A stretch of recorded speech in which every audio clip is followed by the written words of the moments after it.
Hills ఉప ఎన్నిక ఫలితాలని మనం గమనిస్తే కనుక ఇక్కడ పోస్టల్ బ్యాలెట్ మొత్తం 101 ఓట్లు ఉన్నాయి. దీనిలో కాంగ్రెస్ పార్టీ లీడ్ సాధించింది. 39 ఓట్లు కాంగ్రెస్ పార్టీకి పడ్డాయి.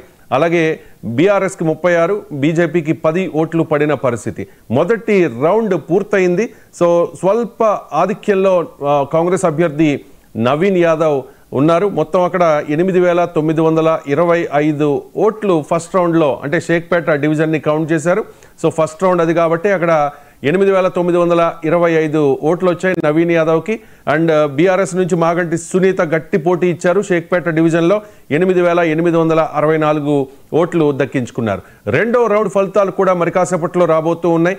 రెండో రౌండ్లో కూడా ఇప్పటి వరకు ఉన్న సమాచారం మేరకు నవీన్ యాదవ్ లీడ్లో ఉన్నట్టుగా మనకి సమాచారం అందుతోంది. జూబ్లీహిల్స్ అండ్ బీహార్ ఫలితాల ట్రెండ్స్ పై విశ్లేషణ అందించడానికి మనతో జాయిన్ అయ్యారు ఇద్దరు జర్నలిస్టులు.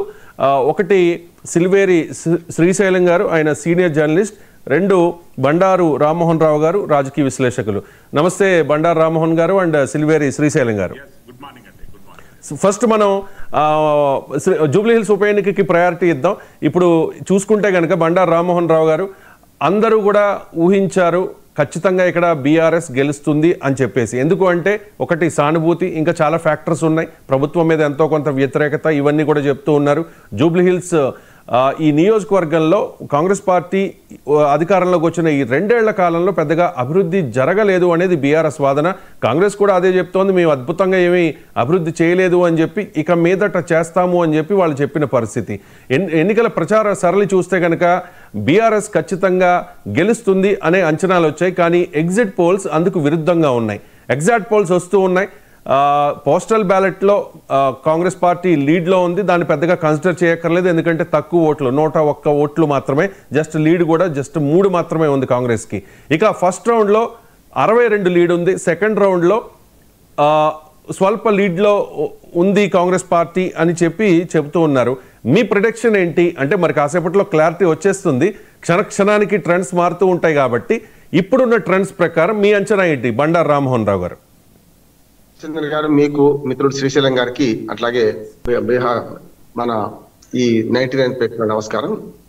నేను 2 విషయాలు చెప్తున్నాను. మొదటి నుంచి కూడా జూబ్లీహిల్స్ ఏదైతే ప్రిడిక్షన్స్ ఉన్నాయో కరెక్ట్ కాదంటున్నాను. నేను రెండింటి మధ్యనే పోటీ ఉన్నది. బీఆర్ఎస్ మన కాంగ్రెస్ మధ్యనే ఉన్నది. స్వల్ప తేడాతో 5,000 తేడాతో ఎవరైనా గెలుస్తారు. ఇద్దరిలో ఇప్పుడు నేను కూడా చెప్పలేకపోతున్నా ఎవరు గెలుస్తారు. కానీ చూస్తున్నాం కదా ట్రెండ్స్. మొదటి రౌండ్ లో 62 లీడ్, 101 అంటున్నారు. పెద్ద తేడా ఏం లేదు. అంటే ఒక రౌండ్ లో 60-70 లీడర్ వస్తే మొత్తం కొట్టేసేంత పెద్దది కాదు. ఇంకో దాంట్లో 300 లీడ్ వస్తే 60 పోతే 200 కూడా పోతాయి. అందుకని నేను ఏమంటున్నానంటే జూబ్లీహిల్స్ ఎన్నికలు ఇప్పటికి కూడా కాంగ్రెస్ వర్సెస్ బీఆర్ఎస్ నడుస్తున్నది. మొదటి నుంచి ఊహిస్తున్నట్టే ఇద్దరి మధ్యన పోటాపోటీ ఉంటుంది. ఇద్దరు కూడా 3 పార్టీలు కూడా చావోరేవో అనుకున్నాయి. కానీ బీజేపీ పార్టీ చేతులు ఎత్తేసింది. మొన్ననే చూసాం కదా, కేంద్ర మంత్రి గారు ఏమన్నారు, ఇది రెఫరెండం కాల్పోమన్నారు. కానీ నేనేమంటున్నానంటే ఇప్పటి ప్రభుత్వానికి 2 ఏళ్ల ప్రభుత్వ పాలనకు రెఫరెండం అంటున్నాను. అట్లా గత 10 ఏళ్ల పాలనకు కూడా వరకు చెప్పానంటే ఈ 2 ఏళ్ల పాలన వైఫల్యాలు గమనించి ఓట్లేస్తా లేదా ఎట్టా అనే సంగతి చూడొచ్చు. పెద్దగా ఓటింగ్ శాతం 1% పెరిగింది పోయిన సర్వచంద్ర. అంతకుముందు ఇప్పుడు చూస్తే నేను మొదటి నుంచి అంటున్నాను 50% దాటదు అంటున్నాను. చాలా మంది ఏమనుకున్నారంటే ఈసారి హోరాహోరీ వార్డు మెంబర్ ఎలక్షన్లలో పోటీ చేసినట్టు ప్రచారం చేసినట్టు చేశారంటే అన్నిటికంటే ముఖ్యమైందంటే మనకు 1,00,000 ఓట్లు లేవు రామచంద్ర గారు. అక్కడ 4 లక్షల పేరుకే కానీ మేము మొదటి 99 నుంచి మేము ఎన్నికల నిఘా పనిచేస్తున్నాను. 99 నుంచి మేము ఓటర్ లిస్ట్ లో తప్పును ఎండగడుతున్నాం. ఆనాడైనా ఈనాడైనా 25% ఓట్స్ హైదరాబాద్ మహానగరంలో 30% వరకు ఓటర్లు లేరు. అక్కడ ఉంటే 2-3 చోట్ల ఉన్నారు. చనిపోయిన వాళ్ళ ఓట్లు ఉన్నాయి. అందుకనే ఎస్ఐఆర్ సరైంది. దీనికి అన్ని కూడా 1,00,000 ఓట్లు లేకపోతే 5% తక్కువనే వస్తుంది. ఎప్పుడైనా హైదరాబాద్ లో 50% దాటకపోవడం కారణం ఏంటంటే దాదాపు 25-30% ఓటర్లు లేకపోవడము, చనిపోవడము, ఊళ్ళు మారడము, అడ్రస్లు మారడం ఉన్నారు కనుక వాళ్ళు రాలేదు. దానివల్ల ఎప్పుడు తక్కువ అవుతుంది.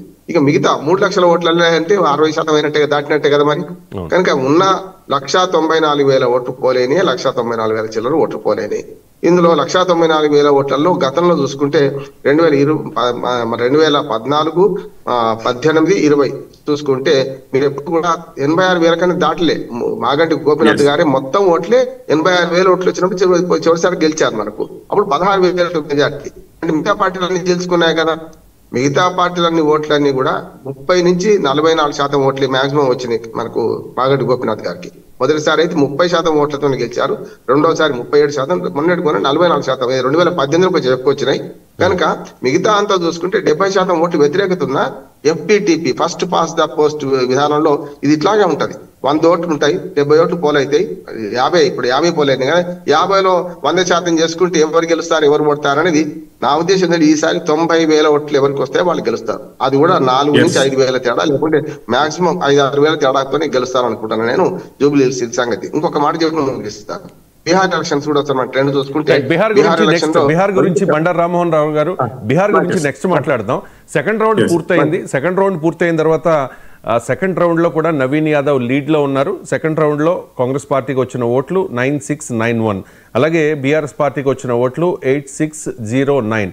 సో ఒక 1000కి పైగా ఓట్లతో పోస్టల్ బ్యాలెట్ నుంచి లెక్కేసుకుంటే ఫస్ట్ రౌండ్ సెకండ్ రౌండ్ కలుపుకుంటే నవీన్ యాదవ్ ప్రస్తుతానికైతే లీడ్లో ఉన్న పరిస్థితి కనిపిస్తోంది. ఇక్కడ చాలా అంశాలు ఉన్నాయి జూబ్లీ హిల్స్ ఉప ఎన్నికను ప్రభావితం చేసిన అంశాలు. సో జూబ్లీ హిల్స్ ఫలితం వచ్చిన తర్వాత అది తెలంగాణ రాష్ట్ర రాజకీయాల మీద ఏం ఇంపాక్ట్ ఉంటుంది, త్వరలో జరగబోయే స్థానిక సంస్థల ఎన్నికలు అలాగే జిహెచ్ఎంసీ ఎన్నికల మీద ఎటువంటి ఎఫెక్ట్ ఉంటుంది అనే దాని మీద కూడా మనం డీటెయిల్డ్గా మాట్లాడదాం.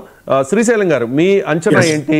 బండారు రామ్మోహన్ రావు గారు చెప్తూ ఉన్నారు ఎవరికి వచ్చినా కూడా పెద్దగా మెజారిటీ ఉండకపోవచ్చు అన్నట్టుగా చెప్తూ ఉన్నారు.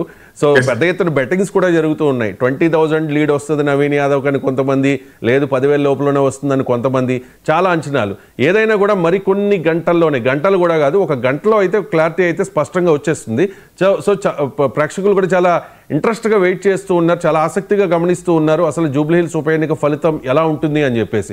ఒక నియోజకవర్గమే పేరుకి, కానీ మొత్తం హైదరాబాద్ తెలంగాణ మాత్రమే కాదు, తెలుగు రాష్ట్రాల ప్రజలు, ఆంధ్రప్రదేశ్ అండ్ తెలంగాణ ఈ 2 రాష్ట్రాల ప్రజలు కూడా జూబ్లీ హిల్స్ ఉప ఎన్నిక ఫలితం ఏ రకంగా ఉంటుంది అనే దాని మీద చాలా ఫోకస్ చేశారు, చాలా నిశ్చితంగా గమనిస్తూ ఉన్నారు. సో మీ ప్రెడిక్షన్ ఏంటి, ఏం జరిగే అవకాశం ఉందంటారు? నేను రామ్మోహన్ రావు గారి వాదనను ఏకీభవిస్తున్నాను. ఎందుకంటేనంటే జూబ్లీ హిల్స్ పరిసర ప్రాంతాలు అంటే జూబ్లీ హిల్స్ హైలీ గ్రేస్ ఉన్నటువంటి ప్రాంతం, కానీ జూబ్లీ హిల్స్ ఓటర్లు మాత్రం ఈ ఎన్నికలలో భాగస్వాములు కారు. ఇక్కడ ఉన్నటువంటి 6 డివిజన్లలో 4 డివిజన్లలో నవీన్ యాదవ్ కు మంచి ఆధిపత్యం ఉంది. 2 డివిజన్లలో మాత్రం హోరాహోరీ కొనసాగే అవకాశం ఉంది. ఏది ఏమైనా కానీ ఎవరు గెలిచినా కేవలం 5,000 మెజారిటీ అనేటటువంటిది ల్యాండ్ మార్క్ రీచ్ అయ్యేటటువంటి అవకాశం ఉంది. రేవంత్ రెడ్డి గారు ఎన్నికల ముందు ఇచ్చినటువంటి ప్రెస్ కాన్ఫరెన్స్ లో ఆయన క్లియర్ కట్ గా అడ్మిట్ చేశాడు ఏంటంటే ప్రభుత్వానికి వ్యతిరేకత ఉంది, మేము ఏమీ పని చేయలేదు అనేటటువంటి వాదనలు ఆయన స్పష్టంగా తీసుకొచ్చారు. మరో పక్క బీఆర్ఎస్ పార్టీకి ఉన్నటువంటి స్ట్రెంగ్త్, అర్బన్ ఏరియాలో బీఆర్ఎస్ పార్టీకి బాగా స్ట్రెంగ్త్ ఉంది. మూడో అంశం ఏంటంటే చిన్న శ్రీశైలం యాదవ్ కానివ్వండి, ఆయనకు ఉన్నటువంటి ఫ్యామిలీ నేపథ్యం కానివ్వండి, డైరెక్ట్ గా 2 డివిజన్ల పైన ఇన్ఫ్లుయెన్స్ చూపించేటటువంటి కెపాసిటీ ఉంది. అటువంటి పరిస్థితులలో కొద్దిగా అంటే ఎగ్జిట్ పోల్స్ కానివ్వండి, అవి ఎగ్జాక్ట్ పోల్స్ కానివ్వండి, ఎగ్జిట్ పోల్స్ ఇచ్చినటువంటి ప్రిడిక్షన్స్ మాత్రం అవి వాస్తవ రూపం దాల్చేటటువంటి అవకాశం ఉంది. కానీ మెజారిటీ పరంగా మాత్రం చాలా స్లైట్ మెజార్టీతో ముందుకు వచ్చేటటువంటి అవకాశం ఉంది. మగంటి సునీత గారు కానివ్వండి, అక్కడ ఉన్నటువంటి బీఆర్ఎస్ పార్టీకి ఉన్నటువంటి సంస్థాగతంగా అర్బనైజేషన్ ఓల్డ్ అనేటటువంటిది కీలక పాత్ర పోషిస్తుంది. ఇంకొకటి హైడ్రా ను బాగా పబ్లిసిటీ చేశారు బీఆర్ఎస్ నాయకులు, కేటీఆర్ గారు కానివ్వండి, ఇతరులు కానివ్వండి. హైడ్రాను ఫోకస్ పాయింట్ గా తీసుకురావడం అనేటటువంటిది, మనకు పథకాలు ఇవ్వమంటే బుల్డోజర్లు ఇచ్చారనేటటువంటి ఒక కాన్సెప్ట్ ను మాత్రం బలంగా ప్రజల్లోకి తీసుకెళ్లారు. అయితే ఇందులో victim ఎవరైనారంటే Bharatiya Janata party victim అయింది. భారతీయ జనతా పార్టీ బల్దియా ఎలక్షన్స్ మొత్తము వాళ్ళు క్యాప్చర్ చేయాలంటని చెప్పి గత 2 సంవత్సరాల నుండి ప్లానింగ్ చేస్తున్నారు. కానీ బల్దియా ఎలక్షన్స్ కు ఎంట్రీ పాయింట్ లాంటి జూబ్లీ హిల్స్ ఎన్నికలలో వాళ్ళు బోర్లా పడ్డారనేటటువంటి మాత్రం ఇక్కడ వాళ్ళు యాక్సెప్ట్ చేయాలి. క్యాండిడేట్ ను సెలక్షన్ నుండి ఈ రోజు వరకు పోల్ మేనేజ్మెంట్ వరకు కూడా బీజేపీ ఫెయిల్యూర్స్ అనేటటువంటిది కనిపించింది. ఇన్ని ఫెయిల్యూర్స్ తో సతమతమవుతున్నటువంటి భారతీయ జనతా పార్టీ ఏ రకంగా బల్దియా ఎన్నికలకు వెళ్తుంది అనేటటువంటి వాళ్ళ అంతర్మదనం. ఎన్నిక చిన్నదైనా పెద్దదైనా పోటీ చేసి ఉనికి చాటుకోవడం భారతీయ జనతా పార్టీకి అలవాటు. దేశంలో చాలా చోట్ల మనం చూసాం. కాబట్టి వాళ్ళకి తెలుసు ఖచ్చితంగా థర్డ్ పొజిషన్ మాత్రమే భారతీయ జనతా పార్టీ ఉన్నటువంటి స్థాయికి ఉనికి చాటుకోవడం అనేటటువంటిది అది నీటిని దెబ్బ దెబ్బ లాంటిది అంతే. ఉనికి చాటుకోవాల్సిన అవసరం భారతీయ జనతా పార్టీకి లేదు. వాళ్ళు నెక్ టు నెక్ అన్ని అడ్మినిస్ట్రేషన్స్ లలో ముందుకు రావాలంటే చెప్పి స్ట్రాటజీస్ ఉపయోగిస్తున్నారు. అటువంటప్పుడు దీపక్ రెడ్డి గారి సెలక్షనే అక్కడ వాళ్ళు అటర్ ఫెయిల్యూర్ అయినటువంటిది. అది నవీన్ యాదవ్ గారికి యాడెడ్ అడ్వాంటేజ్ గా వచ్చినటువంటి అంశం. నవీన్ యాదవ్ గారికి అంటే ఎప్పుడైతే ఎగ్జిట్ పోల్స్ ఇచ్చినాయో అవి 100% అనేటటువంటిది ఎగ్జాక్ట్ పోల్ట్ గా మారేటటువంటి అవకాశం ఉంది. కానీ మెజారిటీ వైజ్ బిలో 5,000 తోని నవీన్ యాదవ్ గారికి ఎడ్జ్ ఉండేటటువంటి అవకాశం ఉంది. ఇంకా ఇప్పుడు మనకు షేక్పేట్ డివిజన్ లోపల హోరావరి కొనసాగుతుంది. అదే విధంగా ఇక్కడ వెంగళరావు నగర్ కానివ్వండి, ఇక ముందున్నటువంటి శ్రీనగర్ కాలనీ కానివ్వండి, ఈ ప్రాంతాలలో మాత్రము సెటిలర్స్ పర్సంటేజ్ ఎక్కువగా ఉంది. వాళ్ళతో హోరావోరి అనేటటువంటి ఆ డివిజన్లలో కొనసాగుతుంది. మరో అంశం, సినీ కార్మికులు చాలా కీలక పాత్ర పోషించబోతున్నారు ఈ ఎన్నికలలో. వాళ్ళు బీఆర్ఎస్ వైపా కాంగ్రెస్ వైపా అనేటటువంటి తటస్థమైన